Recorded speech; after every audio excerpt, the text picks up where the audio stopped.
म्हटलं जातोय की देणाऱ्याने देत जावे, घेणाऱ्याने घेत जावे, घेता घेता देणाऱ्यांचे एक दिवस हात घ्यावे, की याच उक्तीप्रमाणे की मला वाटतं की जवळजवळ 2004 साली की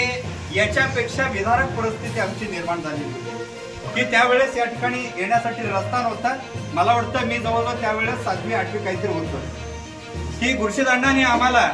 की या शेवटच्या टोकामुळे म्हणजे दक्षिणेचा शेवटचा जो टोक आहे की तो भीमा आणि सिंधचा संगम की या ठिकाणी येण्यासाठी रस्ता सुद्धा नव्हता की त्यावेळेस स्वतः खांद्यावरती की आमच्या सर्व लोकांना की शिरा असतील, भात, चपाती, सांबर बऱ्याचशा गोष्टी आहेत की त्यावेळेस त्यांनी आम्हाला घेऊन आलेले होते की तेव्हापासून ते आजपर्यंत की एका हाकावरती की आज अनेक मंत्री आहेत, संत्री आहेत, खासदार आहेत की म्हणलं जातोय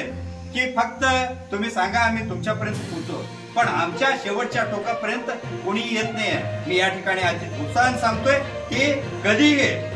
आम्हाला रात्री 12 वाजता जरी हाक दिला आम्ही तर आमच्यासाठी गुरुशीदांडा कधीही आमच्या सोबत आहेत आणि आमच्या संगमदेवी वस्ती जी आहे शेवटचा टोक की या ठिकाणच्या लोकांना सदैव मदतीचा हात त्यांचा आमच्यापर्यंत पोहोचलेला आहे. मी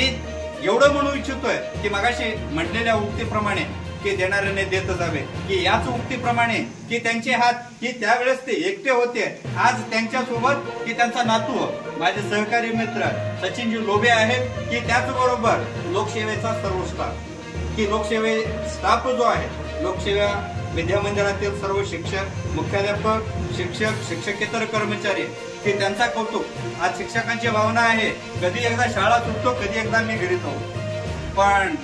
त्या शिक्षकांचं कौतुक असं आहे की तिथं बनवण्यापासून ते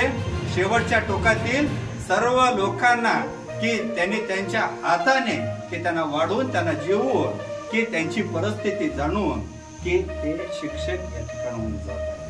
की आता घड्याळी जवळजवळ 4:30-5 वाजले की सकाळी आलेले शिक्षक आहेत की असे जे हात आहेत आज अण्णांनी तोच हात या सर्व शिक्षकांकडे दिलेला आहे आणि त्यांच्या हातावरती हात देऊन सर्व शिक्षक कार्य करत आहेत. तर मी या ठिकाणी एवढंच जाता जाता म्हणेन की असाच की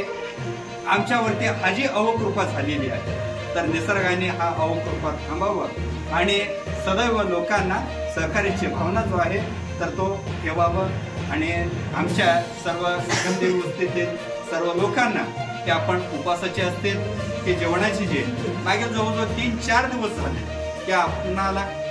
आमच्यासाठी तुम्ही केलात तर हा उपकार की आम्ही कधीही न फेडण्यासारखे आहे. तर तुम्ही कधीही आम्हाला हाक द्या तर त्या हाकेला आमचे सर्व संगमदेवी वस्ती जे आहे तर एका हाकेला आम्ही कधी सदैव रात्री 12 वाजता बोलवा तर आम्ही तुमच्यासाठी तयार आहोत आणि तुमचा असा आशीर्वाद आमच्या पाठीशी राहू द्या. चालू घडामोडींचे अपडेट्स जाणून घेण्यासाठी आपल्या महाराष्ट्र सुखदेव न्यूज चॅनलला जरूर सबस्क्राईब करा, लाईक करा, शेअर करा व कमेंट देखील करा. बेल आयकॉनवर प्रेस करा व नोटिफिकेशन्स मिळवा.